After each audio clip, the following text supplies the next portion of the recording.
السلام علیکم ورحمۃ اللہ وبرکاتہ نحمده ونصلي ونسلم على حبیبه الکریم اما بعد فاعوذ باللہ من الشیطان الرجیم بسم اللہ الرحمن الرحیم۔ حصول برکت کے لیے ایک مرتبہ محبت، عقیدت، احترام کے ساتھ بارگاہ رسالت مآب صلی اللہ تعالی وسلم میں درود و سلام کا نذرانہ پیش کر لیں۔ پڑھیں اللہم صلی وسلم علی سیدنا و مولانا محمد معدن الجود والکرم وعلی آلہ واصحابہ وبارک وسلم صلاة و سلاما علیک یا رسول اللہ، صلاة و سلاما علیک یا حبیب اللہ۔ باب اذا لم يكن الاسلام على الحقیقة وكان على الاستسلام او الخوف من القتل لقوله تعالى قالت الاعراب آمنا قل لم تؤمنوا ولكن قولوا اسلمنا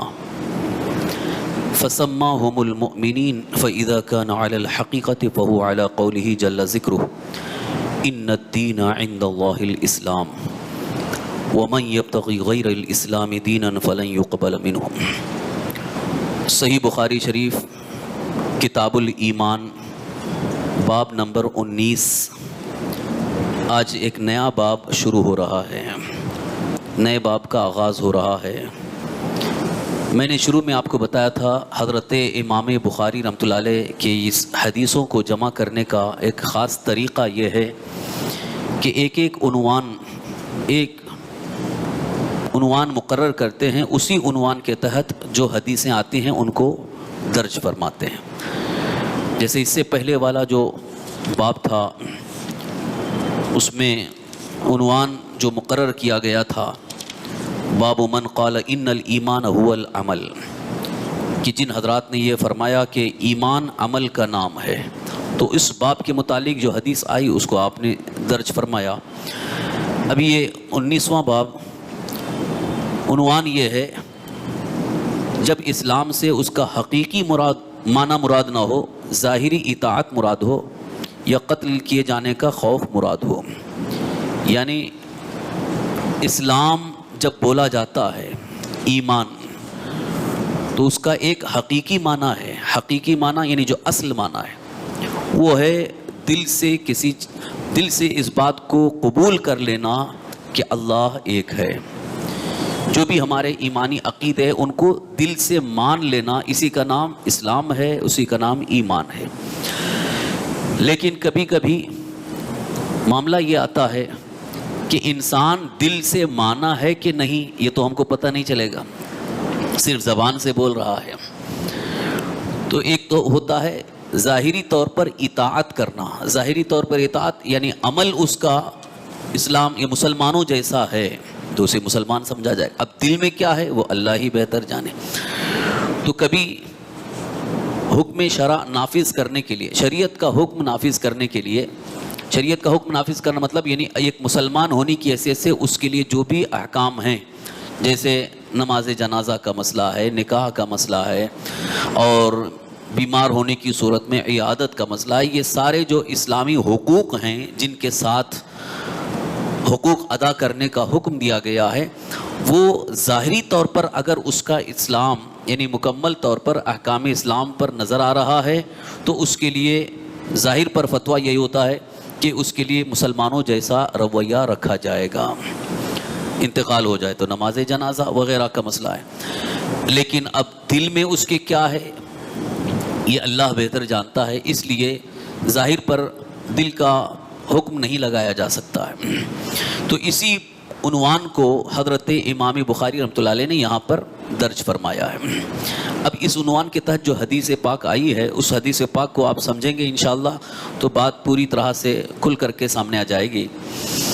کہ رسول پاک صلی اللہ تعالی وسلم نے بھی یہ ارشاد فرمایا کہ دل میں کیا ہے تم تو نہیں جانتے، تم کیسے اس کو کہہ رہے ہو۔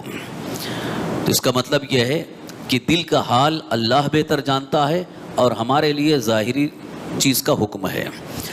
اب اگر کہیں سے کوئی حکم آتا ہے کسی کے اوپر تو اگر اس کے دل کا حال اس نے زبان پر لایا، زبان سے اس نے اگر ذکر ظاہر کر دیا کفر کو یا شرک کو، تب جا کر کے اسے کافر یا مشرک کہا جائے گا. لیکن جب تک اس کی زبان سے یا اس کی حرکت سے کوئی ایسی چیز ظاہر نہیں ہوئی جو اسلام کے خلاف ہے لیکن عمل اس کا ظاہری طور پر اسلامی جیسا ہے تو اسے مسلمان ہی سمجھا جائے گا. اب اس سلسلے میں حضرت امام بخاری رحمۃ اللہ علیہ نے قرآن کریم کی ایک آیت کو بطور دلیل پیش فرمایا. اللہ تعالیٰ کا فرمان ہے قالت الاعراب آمنا قل لم تؤمنوا ولکن قولوا اسلمنا. اللہ تعالیٰ کا ایک ارشاد ہے دیہاتیوں نے کہا ہم ایمان لے آئے. تو اللہ تعالیٰ نے ارشاد فرمایا آپ کہیے تم ایمان نہیں لائے لیکن کہو ہم نے ظاہری اطاعت کی ہے. یعنی ایک معاملہ یہ تھا، یہ بنو اسد بن خزیمہ کے دیہات کے رہنے والے قحط کے سال مدینہ آئے. ان لوگوں نے آ کر کے حضور صلی اللہ علیہ وسلم کی بارگاہ میں کہا کہ ہم لوگ بھی مسلمان ہیں، ہم کو کچھ دیجئے کیونکہ حالات خراب ہیں، سوکھا پڑ گیا ہے، ہمارے پاس اشیاء کی کمی ہے. تو اس وقت وہ جو گاؤں دیہات کے لوگ آئے تھے حضور کی بارگاہ میں، وہ یہ کہہ رہے تھے کہ ہم مسلمان ہیں، ہم مومن ہیں، ہم کو بھی دیجئے. تو اللہ تعالیٰ نے آیت نازل فرمائی وقالت الاعراب آمنا، یہ دیہاتی کہتے ہیں ہم ایمان لائے. قل لم تؤمنوا، اے میرے رسول آپ کہہ دیجئے کہ تم ایمان نہیں لائے بلکہ یہ کہو اسلمنا، یعنی ظاہری طور پر تمہارا اسلام ہے لیکن دل میں ایمان نہیں ہے. لیکن یہ تو اللہ تعالیٰ کے فرمان سے ظاہر ہوا کہ چونکہ اللہ جانتا ہے کہ کس کے دل میں ایمان ہے کس کے دل میں ایمان نہیں ہے، اللہ جانتا ہے. اس لیے اللہ تعالیٰ نے اپنے رسول صلی اللہ تعالی وسلم کو خبر دے دی کہ یہ حقیقت میں دل میں ان کے ایمان نہیں ہے، صرف ظاہری طور پر آپ کے پاس آ کر کے کہہ رہے ہیں ہم مسلمان ہیں. چونکہ ان کو دولت حاصل کرنا تھا، مال لینا تھا اور کھانے پینے کی چیزیں حاصل کرنا تھا، اس لیے انہوں نے کہا. لیکن یہ قرآن کریم کی آیت سے حضرت امام بخاری دلیل پیش کرتے ہیں. اس کا مطلب یہ ہوا کہ اسلام ایمان یہ دو ظاہری طور پر کبھی کبھی الگ الگ بولے جاتے ہیں. یعنی دل میں جب اگر ہے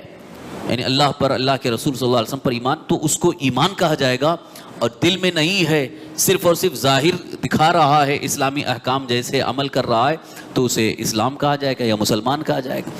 لیکن حقیقت یہ ہے کہ اسلام اور ایمان دونوں ایک ہی ہیں. جیسا دل میں ہو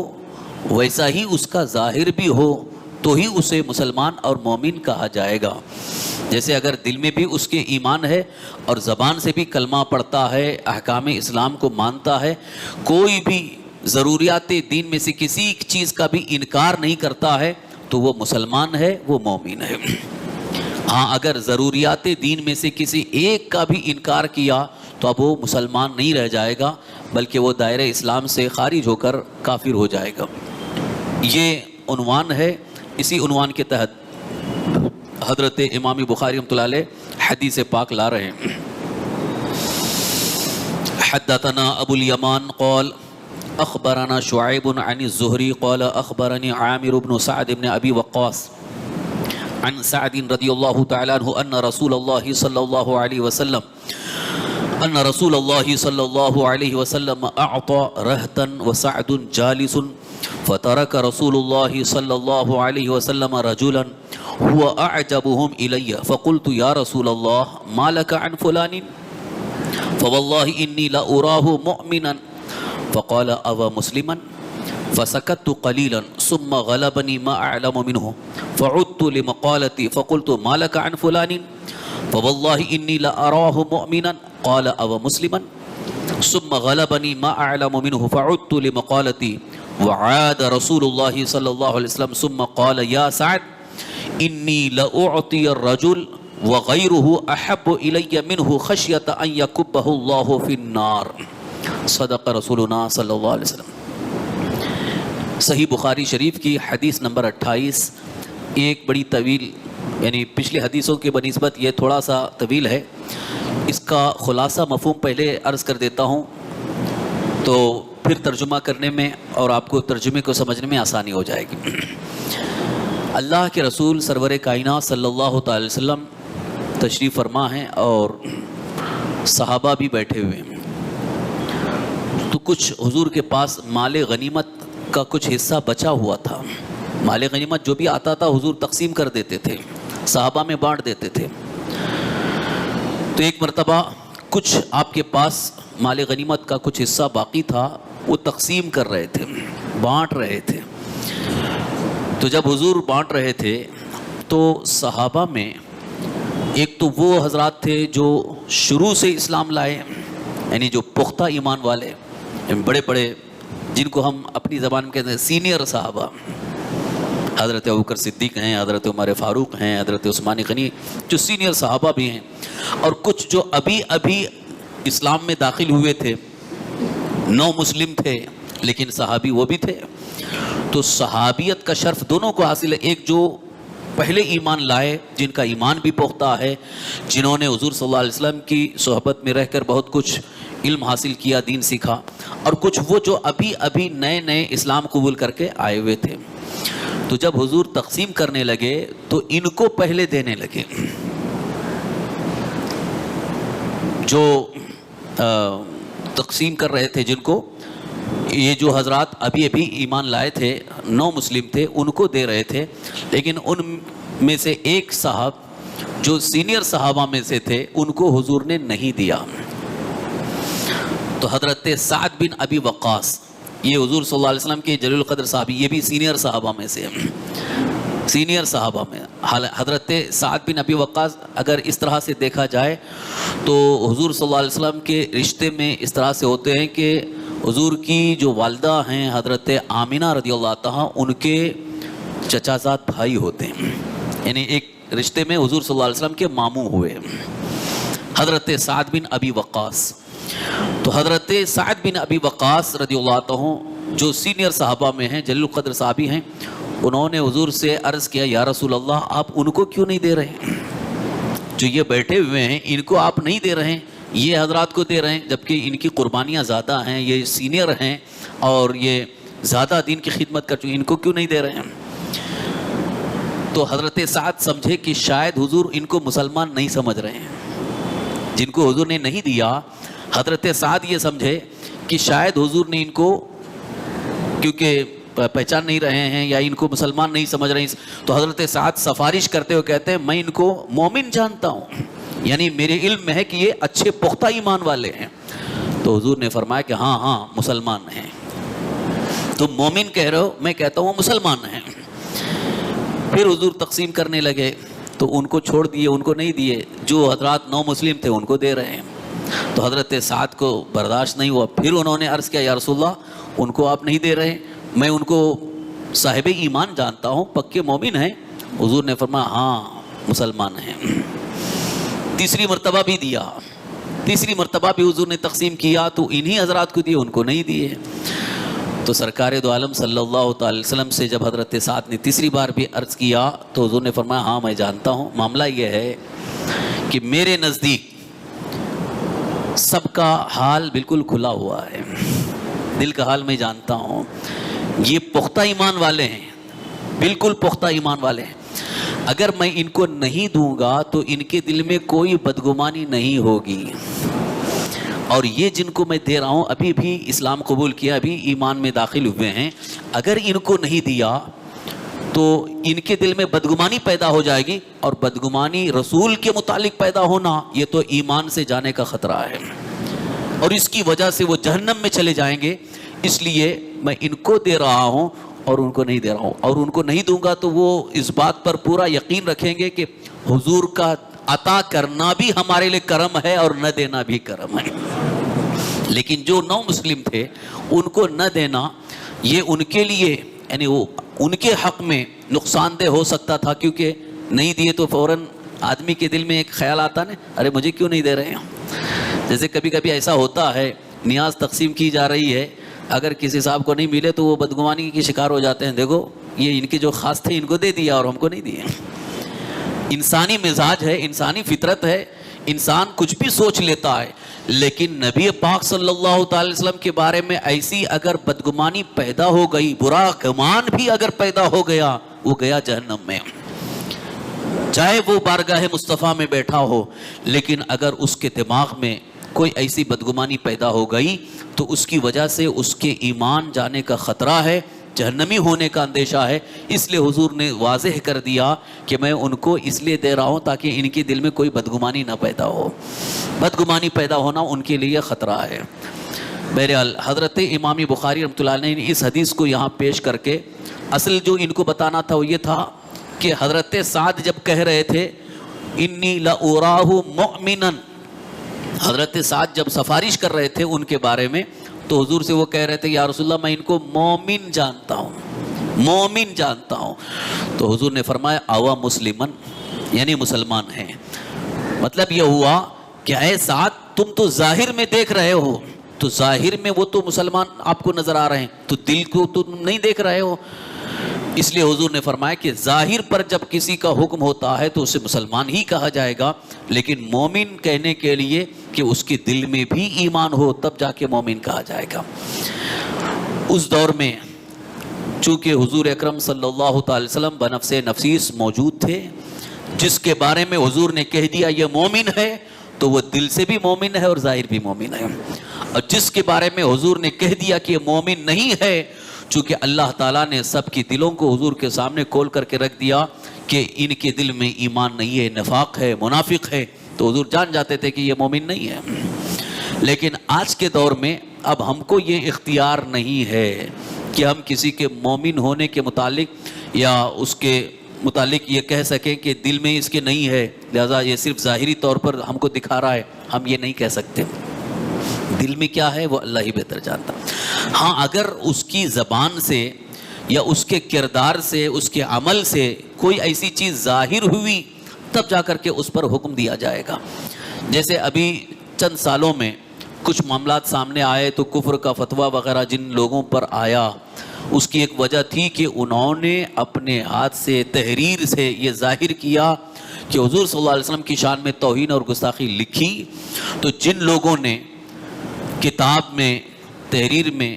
حضور صلی اللہ علیہ وسلم کی شان میں توہین یا گستاخی لکھی انہی کو کافر کہا گیا، اور جو ان کی اس عبارت کو، ان کی تحریر کو، ان کی کتاب کو حق مانتے ہیں ان کو بھی کافر کہا گیا۔ جو علماء حرمین شریفین، حرمین شریفین کے علماء کا جو فتویٰ ہے آج بھی حسام الحرمین کے نام سے مشہور ہے، لوگ اس کو منسوب کرتے ہیں اعلیٰ حضرت کی طرف۔ اعلیٰ حضرت نے اس کو حرمین شریفین کے علماء کے سامنے یہ مسئلہ پیش کیا تھا، تو وہاں کے علماء اور مفتیان کرام نے وہ فتویٰ دیا تھا من شک فی کفرہ و عذابہ فقط کفر، جو حضور صلی اللہ علیہ وسلم کی شان میں توہین یا گستاخی کرے، لکھے، چھاپے، اور جو اس کو حق جانے وہ کافر ہے، اور اس کے کفر میں، عذاب میں جو شک کرے وہ بھی کافر ہو جائے گا۔ تو یہاں پر مسئلہ ایمان کا اس لیے ہے کہ ظاہر ہو گیا، ظاہر کر دیا انہوں نے، جیسے لکھ دیا حضور صلی اللہ علیہ وسلم کی شان میں توہین اگر کسی نے لکھ دیا تو یہ تو ظاہر ہو گیا۔ اب جو لوگ یہ کہتے ہیں کہ ان کے دل میں کیا ہے آپ کو کیسے معلوم؟ ارے دل میں جو تھا وہ تو زبان پہ آ گیا نا، دل میں تھا زبان پہ آ گیا، یعنی تحریر میں آ گیا، تو اب وہ دینی اعتبار سے، شرعی اعتبار سے قابل گرفت ہے، اسی پر کفر کا فتویٰ دیا جاتا ہے۔ جب تک کسی کی زبان سے یا عمل سے، کردار سے، تحریر سے کفر ظاہر نہ ہو، یا اس کے ضروریات دین میں سے کسی ایک بھی ضروری دینی کا انکار نہ ہو، اس وقت تک اسے کافر نہیں کہا جا سکتا۔ کوئی بھی عالم اس پر فتویٰ نہیں دے سکتے ہیں، ہاں اگر ظاہر ہوتا ہے تبھی اس پر فتویٰ دیا جاتا ہے۔ تو اس سلسلے میں بھی یہ حدیث پاک مستند دلیل ہے کہ ایمان اور اسلام کا مسئلہ یہ دل سے تعلق رکھنے والا ہے، اور ظاہری اعمال جو ہیں وہ حکم نافذ کرنے کے لیے ہے۔ لہٰذا اسی حدیث پاک کی روشنی میں مسائل کو اچھی طرح سے آپ سمجھ سکتے ہیں۔ اب اس کا ترجمہ اور پھر اس پر تھوڑی سی ایک بڑی اہم نصیحت بھی 5 منٹ کے لیے عرض کروں گا، اس پر بھی آپ توجہ دیں۔ حدیث پاک کتنی سلیس حدیث ہے، سرکار دو عالم صلی اللہ تعالی وسلم کے فرمان علی شان کی چاشنی اور مٹھاس دیکھیے۔ حضرت امام بخاری رحمۃ اللہ علیہ فرماتے ہیں ہم سے حدیث بیان کی ابو الیمان نے، انہوں نے فرمایا ہمیں خبر دی شعیب نے، وہ محمد بن شہاب زہری سے، انہوں نے فرمایا مجھے خبر دی عامر بن سعد بن ابی وقاص نے،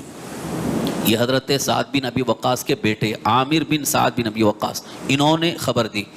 کہ حضرت سعد بن ابی وقاص رضی اللہ عنہ نے یہ خبر دی، انہوں نے بتایا، کیونکہ انہی کے ساتھ معاملہ ہوا تھا. شاید اس سے پہلے بھی بتا چکا ہوں، حضرت سعد بن ابی وقاص رضی اللہ عنہ کی سیرت اور ان کی تاریخ بڑی عمدہ تاریخ ہے کہ حضور صلی اللہ تعالی وسلم ان پر بہت اعتماد فرماتے تھے، اور کئی جنگوں میں ان کی بڑی بہادری اور شجاعت کا مظاہرہ رہا. خاص طور پر جنگ احد میں جب بڑی گھمسان کی جنگ ہو رہی تھی، دشمن بہت تیزی کے ساتھ حملہ کیے تھے، اور صحابہ جب منتشر ہو گئے تھے، ادھر ادھر ہو گئے تھے، بکھر گئے تھے، اس وقت حضرت سعد بن ابی وقاص ان حضرات میں سے تھے، تقریباً 22 حضرات جو حضور صلی اللہ علیہ وسلم کو گھیر کر کے کھڑے ہو گئے تھے. ان میں حضرت طلحہ بھی تھے، حضرت سعد بھی تھے. جتنے بھی تیر آ رہے ہیں وہ اپنے اوپر لیتے تھے کہ حضور کو ایک بھی تیر لگنے نہ پائے. ان کی یہ کوشش تھی. اور ساتھ ہی ساتھ سرکار دو عالم صلی اللہ علیہ وسلم کے قریب سے آپ دشمنوں پر تیر مارتے تھے تو حضور صلی اللہ علیہ وسلم اپنے ترکش میں سے تیر نکال کر کے ان کو دیتے تھے، حضرت سعد کو، اور فرماتے تھے ارمی یا سعد فدا کا ابی و امی، اے سعد تیر مارو، میرے ماں باپ تم پر قربان. دنیا کا ہر مسلمان حضور کی بارگاہ میں عرض کرتا ہے میرے ماں باپ آپ پر قربان ہوں، لیکن حضور نے حضرت سعد کے لیے کہا اے سعد تمہارے اوپر میرے ماں باپ قربان ہوں. ایک بڑا شرف حاصل ہے، چونکہ حضرت سعد بن ابی وقاص رضی اللہ عنہ بڑی جلیل القدر صحابی تھے، اور انہی کی کوششوں سے مصر بھی فتح ہوا تھا حضرت عمر فاروق اعظم رضی اللہ عنہ کے دور خلافت میں، اور پھر حضرت عمر فاروق اعظم رضی اللہ عنہ نے آپ کو مصر کا گورنر بھی بنایا. بڑی آپ کی قربانیاں رہی ہیں، لیکن اخیر دور میں آپ نے گوشہ نشینی اختیار فرما لی تھی. تو یہی حضرت سعد بن ابی وقاص رضی اللہ عنہ فرماتے ہیں کہ رسول اکرم صلی اللہ تعالی وسلم کچھ لوگوں کو دے رہے تھے، تقسیم کر رہے تھے. اعطا رہتن، رہت کا معنی کچھ چند ہی لوگ تھے، ان کو دے رہے تھے. وہ سعد جالس، حضرت سعد بھی بیٹھے ہوئے تھے. فترک رسول اللہ صلی اللہ علیہ وسلم رجلا، رسول اللہ صلی اللہ علیہ وسلم نے ایک شخص کو چھوڑ دیا، یعنی نہیں دیا. ہوا اعجبہم الیہ، تو حضرت سعد کہتے ہیں کہ وہ مجھے بہت زیادہ اچھے لگتے تھے،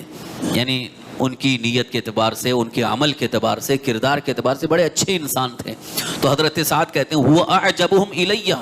وہ مجھے بڑے پسند آتے تھے انسان، یعنی میں ان کو اچھا دوست رکھتا تھا. فقلت یا رسول اللہ ما لک عن فلان، تو حضرت سعد کہتے ہیں میں نے عرض کیا یا رسول اللہ کیا بات ہے آپ فلاں کو نہیں دیے، ان کو آپ نے نہیں دیا. فواللہ انی لا اراہ مؤمنا، قسم خدا کی میں ان کو مومن جانتا ہوں، یعنی یہ صاحب ایمان ہیں، ایمان والے ہیں. فقال او مسلما، حضور نے فرمایا ہاں مسلمان ہے. فسکت قلیلا، فسکت قلیلا، میں تھوڑی دیر خاموش رہا. ثم غلبنی ما اعلم منہ، پھر مجھ پر وہ چیز غالب آئی، یعنی جو ان کے بارے میں میں جانتا تھا کہ مومن ہیں، تو حضور کی بارگاہ میں پھر سفارش کروں. تو حضور سے میں نے عرض کیا یا رسول اللہ آپ نے ان کو کیوں نہیں دیا. فعدت لمقالتی، میں نے پھر وہی گفتگو دہرائی، ما لک عن فلان، فلاں کو آپ نے کیوں نہیں دیا. فواللہ انی لا اراہ مؤمنا، قسم خدا کی میں ان کو مومن سمجھتا ہوں، مومن ہی گمان کرتا ہوں. حضور نے فرمایا فقال او مسلما، یا مسلمان ہے. ثم غلبنی ما اعلم منہ، پھر وہ چیز میرے اوپر سوار تھی جو میں ان کے بارے میں جانتا تھا. فعدت لمقالتی، پھر میں نے اپنی وہی بات دہرائی حضور کی بارگاہ میں سفارش کرتے ہوئے. وعاد رسول اللہ صلی اللہ علیہ وسلم، پھر حضور نے بھی دوبارہ وہی جواب دیا. پھر فرمایا یا سعد انی لاعطی الرجل وغیرہ احب الی منہ، اے سعد میں کچھ لوگوں کو دیتا ہوں لیکن ان کے علاوہ مجھے زیادہ محبوب ہیں، ان کے علاوہ یعنی جن کو نہیں دے رہا ہوں وہ مجھے ان سے زیادہ محبوب ہیں، پسند ہیں. خشیت ان یکبہ اللہ فی النار، صرف اس ڈر سے کہ کہیں ان کو کہ وہ اودھے منہ جہنم میں اللہ ان کو نہ ڈال دے. یعنی جن کو دے رہا ہوں ان کو دینے کا خاص مقصد یہ ہے کہ ان کے دل میں بدگمانی نہ پیدا ہو جائے، کوئی میرے متعلق کوئی برا گمان نہ آ جائے، اس لیے میں ان کو دے رہا ہوں کہ اگر برا گمان آ گیا تو پھر اودھے منہ جہنم میں ڈال دیے جائیں گے. ان یکبہ اللہ فی النار، اللہ تعالیٰ اسے دوزخ میں اودھے منہ ڈال دے گا. اس سے ایک بات یہ بھی ظاہر ہوئی کہ اللہ کے نبی ہمارے آقا حضور تاجدار مدینہ صلی اللہ تعالیٰ علیہ وسلم کی شان میں ذرا سی بھی اگر کسی کے دل میں، ذہن میں، فہم میں کوئی کمی اور نقص کی صورت آ گئی تو اس کی وجہ سے اللہ تعالیٰ اسے جہنم میں ڈال دے گا۔ یہ حدیث سے صاف ظاہر ہے۔ خود حضور نے فرمایا کہ اگر میں ان کو نہیں دیتا، جن کو ابھی میں نے دیا، اگر ان کو نہیں دیتا، ان کے دل میں، ان کے ذہن میں کوئی برا گمان پیدا ہوتا تو اللہ تعالیٰ ان کو جہنم میں ڈال دیتا۔ اس لیے میں ان کو دے رہا ہوں تاکہ ان کو اطمینان رہے۔ لیکن جن کو نہیں دیا، مجھے یقین ہے کہ ان کے اندر بدگمانی نہیں پیدا ہوگی، مجھے یقین ہے کہ یہ اطمینان رکھیں گے اپنے ایمان پر اور میری عطا پر۔ ان کو یقین ہے کہ میں جنہیں دے رہا ہوں وہ ان سے زیادہ مجھے محبوب وہ ہیں جن کو میں نہیں دے رہا ہوں۔ اللہ کے حبیب سرور کائنات صلی اللہ تعالی وسلم کے اس ارشاد سے ایک ہمیں بڑا ہی اہم پیغام یہ ملا کہ سرور کائنات صلی اللہ تعالی وسلم کی ذات، صفات اور آپ کی شان کے متعلق ہر مومن کو، ہر مسلمان کو بالکل ہی صاف عقیدہ اور پورا یقین رکھنا چاہیے کہ اللہ نے انہیں بڑی شان عطا فرمائی، کہ شان مصطفیٰ کو ماننا یہی ہمارے ایمان کی سب سے بڑی علامت اور دلیل ہے۔ اور معاذ اللہ شان مصطفیٰ میں اگر کوئی کمی کرتا ہے، تھوڑا سا بھی اگر نقص اس کے ذہن میں، دماغ میں پیدا ہو گیا تو سمجھ جاؤ وہیں سے اس کا ایمان چلا جائے گا، اللہ کی بارگاہ میں ایمان قبول نہیں ہوگا۔ اور یہ بھی دیکھ لیجئے، ظاہری طور پر اعمال کتنے بھی اچھے ہوں، ظاہری طور پر اعمال مطلب نماز بھی ہے، روزہ بھی ہے، زکوٰۃ بھی ہے، حج بھی ہے، دین کی خدمات بھی ہیں، لوگوں کے ساتھ حسن سلوک بھی ہے، غریبوں کی مدد بھی ہے، مسجدوں کی تعمیر بھی ہے، مساجد، مدارس بھرپور تعمیر کر رہے ہیں، لیکن اگر شان مصطفیٰ میں تھوڑی سی بھی اگر گستاخی ہو گئی تو یہ سارے اعمال رائگاں ہو جائیں گے، یہ سارے اعمال ختم کر دی جائیں گے، ان کی کوئی حیثیت نہیں ہوگی اللہ کی بارگاہ میں۔ آپ اس حدیث پاک کے اس جملے سے آپ سمجھنے کی کوشش کریں، کیونکہ حضور نے کیا فرمایا؟ خشیت ان یکبہ اللہ فی النار۔ ان کو دینے کا ایک مقصد یہ بھی ہے، چونکہ ابھی بھی نو مسلم ہیں، ابھی بھی اسلام قبول کیے ہیں، تو ان کے دل میں ابھی پوری طرح سے ایمان جمع نہیں ہے، تو اگر بدگمانی پیدا ہو گئی تو پھر یہ جہنم میں چلے جائیں گے۔ اس سے محدثین یہ فرماتے ہیں کہ پتہ ہے چلا کہ حضور صلی اللہ علیہ وسلم کی شان میں ادنا سی توہین یا گستاخی ذہن میں، دماغ میں، فکر میں اگر آ گئی تو اس کی وجہ سے وہ اوندے منہ جہنم میں ڈالا جائے گا، دوزخ میں چلا جائے گا۔ اس لیے اسے صاحب ایمان ہونے کے لیے اور جنتی ہونے کے لیے، اللہ کی خوشنودی اور رضا حاصل کرنے کے لیے اللہ کے حبیب سرور کائنات صلی اللہ تعالی وسلم کی شان کو پوری طرح سے ماننا ضروری ہے۔ ابھی ایک چھوٹی سی غلط فہمی جو لوگوں میں ہے اس کو میں دور کر کے اپنی گفتگو ختم کر رہا ہوں۔ شان رسالت کی بات آتی ہے تو کچھ لوگوں کو ایسا لگتا ہے کہ حضور صلی اللہ علیہ وسلم کی شان کو ہم اللہ کے آگے تک بڑھا رہے ہیں، اللہ کے آگے تک بڑھا رہے ہیں، حالانکہ یہ غلط فہمی ہے۔ اللہ کے آگے تک بڑھانے کا کوئی سوال ہی نہیں ہوتا ہے، کیونکہ یہاں ڈیفرنس کتنا ہے۔ اللہ خالق ہے، اللہ خالق ہے، خالق مطلب جس نے پیدا کیا ہے، پوری کائنات کو جس نے پیدا کیا ہے، یہاں تک کہ ہر ذرے کو، جو بھی دنیا میں کائنات میں وجود میں آئی وہ اللہ تعالیٰ نے پیدا فرمایا، خود نبی پاک صلی اللہ علیہ وسلم کو اللہ نے پیدا فرمایا۔ تو اللہ خالق ہے اور رسول پاک صلی اللہ تعالی وسلم مخلوق ہیں۔ مخلوق کا مطلب جن کو پیدا کیا گیا۔ تو خالق اور مخلوق کا اتنا بڑا ڈیفرنس ہے، اتنا بڑا فرق ہے، تو اگر مخلوق ہونے کی حیثیت سے حضور نبی کریم صلی اللہ علیہ وسلم کی جتنی بھی تعریف کی جائے، جتنی بھی شان بیان کی جائے، وہ خدا کے برابر کبھی نہیں ہو سکتے۔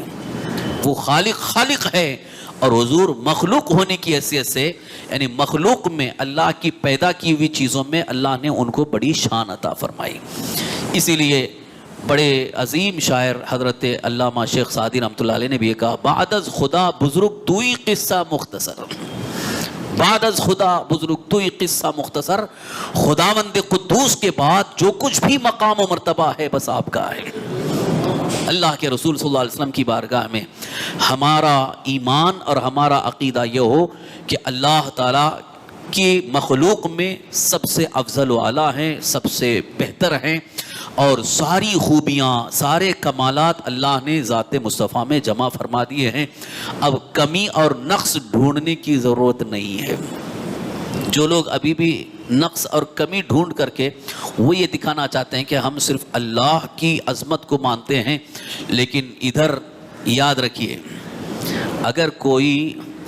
یہ سوچ رہا ہے کہ میں پتھر ادھر مار رہا ہوں لیکن وہ پتھر ادھر لگ رہا ہے، جس کی ترجمانی اعلیٰ حضرت امام اہل سنت شاہ امام محمد رضا قدس سرہ نے یوں فرمائی ہے: بخدا خدا کا یہی ہے در، نہیں اور کوئی مفر مقر، جو یہاں سے ہو جو وہاں سے ہو یہیں آ کے ہو، جو یہاں نہیں تو وہاں نہیں۔ اللہ تبارک تعالیٰ نے کائنات کے اندر ایک بڑا عظیم مقام جنہیں دے کر کے دنیا میں بھیجا،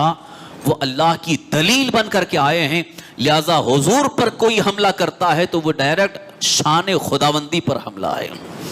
اگر اللہ تعالیٰ کی عطا پر آپ کو یقین ہے تو یہ تو مان لینا ہوگا کہ اللہ تعالیٰ نے اپنے فضل سے جب حضور صلی اللہ علیہ وسلم کو نبیوں میں سب سے اعلیٰ بنایا ہے تو پھر اور مخلوق ان سے افضل و اعلیٰ کیسے ہو سکتی ہے؟ جبکہ ساری مخلوق میں نبی سب سے افضل ہوتے ہیں، رسول سب سے افضل ہوتے ہیں، تو نبیوں میں جن کو سب سے افضل بنایا گیا ہے، اب ان سے افضل کون ہو سکتا ہے؟ ان سے اعلیٰ اخلاق کس کے ہو سکتے ہیں؟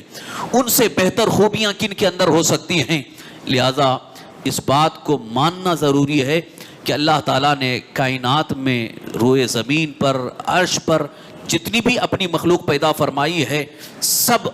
اللہ تبارک تعالیٰ کی مخلوق ہے، مگر جو شان اللہ نے ہمارے آقا سرور کائنات صلی اللہ علیہ وسلم کو عطا فرمائی ہے وہ کسی اور کو نہیں ہے، کسی اور کو نہیں ہے۔ حضرت جبریل امین جو فرشتوں کے سردار ہیں، سارے فرشتوں میں ایک بڑا اونچا مقام رکھنے والے حضرت جبریل امین علیہ السلام، وہ بارگاہ مصطفیٰ میں حاضر تھے، کیونکہ سارے نبیوں کی بارگاہ میں حضرت جبریل ہی وحی لے کر کے آتے تھے، وحی اللہ کا پیغام۔ تو حضرت جبریل سے حضور نے پوچھا کہ جبریل تم نے نبیوں کا دربار دیکھا، بادشاہوں کا دربار دیکھا، مجھ جیسا کسی کو دیکھا؟ حضرت جبریل نے جو عرض کیا ہے حدیثوں میں اس کا تذکرہ موجود ہے، اس کی ترجمانی، اس کا مفہوم یوں عرض کیا جاتا ہے: یہی بولے سدرا والے چمانے جہاں کے تھالے، سبھی میں نے چھان ڈالے تیرے پائے کا نہ پایا، تیرے پائے کا نہ پایا، تجھے یک نے یک بنایا، تجھے حمد ہے خدایا، تجھے حمد ہے خدایا۔ یعنی حضرت جبریل فرماتے ہیں میں نے سارے نبیوں کو دیکھا، حضرت آدم علیہ السلام سے لے کر آپ تک سارے نبیوں کو دیکھا، ان کے کر و فر، ان کی شان و شوکت کو دیکھا، اور دنیا کے بڑے بڑے بادشاہوں کو دیکھا، دولت مندوں کو دیکھا، بڑے کمال اور خوبی والوں کو دیکھا، لیکن آپ کے جیسا میں نے کسی کو نہیں دیکھا، آپ کے جیسا مجھے کوئی نظر نہیں آیا ہے۔ اسی لیے تو حضرت جبریل بھی بارگاہ مصطفیٰ میں اپنی غلامی پیش کرتے ہیں۔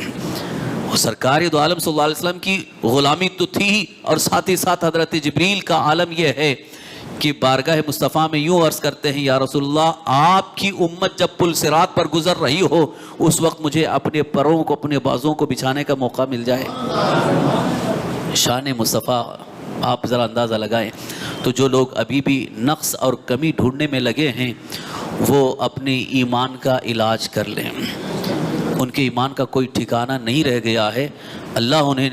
ہدایت عطا فرمائے۔ ہم تو ہدایت کی دعا کر سکتے ہیں، اللہ تعالیٰ انہیں ہدایت عطا فرمائے۔ جو نبی پاک صلی اللہ تعالی وسلم کی شان کے متعلق ابھی بھی موضوع سخن بنائے رہتے ہیں، علم غیب کتنا تھا ناپنے میں لگے ہیں۔ پیمائش کا کوئی آلہ ہے؟ ناپنے کا کوئی آلہ ہے کہ علم غیب اتنا تھا اتنا تھا؟ میں تحدیث نعمت کے طور پر جو لوگ یہ کہہ رہے ہیں ان سے میں اتنی بات کہنا چاہتا ہوں، میں اپنی بڑائی نہیں، ہمارے علم کو آپ ناپ کے بتا دو ہمارا علم کتنا ہے، ہمارے علم کی پیمائش کر کے بتا دو کتنا علم ہے۔ جب ایک معمولی عالم کے علم کی پیمائش نہیں ہو سکتی ہے، ناپا نہیں جا سکتا ہے، تو جن کو اللہ تعالیٰ نے فرمایا وَعَلَّمَكَ مَا لَمْ تَكُنْ تَعْلَمْ، اللہ نے آپ کو سب کچھ سکھا دیا ہے، پھر ان کے علم کی پیمائش کیا ہے؟ علم کا اندازہ کیا لگایا جا سکتا ہے؟ رب قدیر جل جلالہ اس کا علم لامحدود ہے، اور اللہ تعالیٰ نے سب سے زیادہ جسے علم عطا فرمایا ہے وہ ہمارے آقا صلی اللہ علیہ وسلم۔ اتنا تو ایمان ہونا چاہیے، اس پر ایمان اور یقین ہونا چاہیے۔ تو حدیث پاک کی روشنی میں حضرت امام بخاری رحمۃ اللہ علیہ نے یہاں جو عنوان قائم کیا ہے، اس عنوان کے تحت امت مسلمہ کو ایک بڑا عظیم پیغام دیا ہے کہ نبی کریم صلی اللہ تعالی وسلم ہمارے لیے اللہ کی ایک بہت بڑی نعمت ہیں، اور ان کے متعلق کسی قسم کی کوئی بدگمانی، نقص، کمی کا خیال بھی ذہن میں نہ آنے پائے، ورنہ ایمان چلا جائے گا، پتہ بھی نہیں چلے گا، احساس بھی نہیں ہوگا۔ اس لیے ایمان کی سلامتی کے لیے بہتر ہے کہ ہم اللہ کے حبیب سرور کائنات صلی اللہ تعالی وسلم کے دامن سے وابستہ رہیں، ان کی عظمت کو دل و جان سے مانیں، ان کی عظمت کو دل و جان سے مانیں۔ اور اگر آپ تفصیل میں نہیں جا سکتے ہیں تو صرف اتنا تو کہہ سکتے ہیں، اللہ نے جو شان عطا فرمائی ہے ہم اس شان کو مانتے ہیں، اتنا تو مان سکتے ہیں۔ جو اللہ نے انہیں شان عطا فرمائی ہے، جو وسعت علم اور جو خوبیاں، جو کمالات اللہ نے عطا فرمائے، ان سب کو ہم دل و جان سے مانتے ہیں۔ یقیناً اتنا بھی ایمان کے لیے ہمارے لیے کافی ہوگا۔ اللہ تعالیٰ کی بارگاہ میں دعا ہے اللہ تعالیٰ ہم سب کو ایمان کی سلامتی عطا فرمائے، اللہ کے حبیب سرور کائنات صلی اللہ تعالی وسلم کی سچی غلامی عطا فرمائے، اور حضور صلی اللہ تعالی وسلم کے صدقے میں ہماری تمام پریشانیاں دور فرمائے۔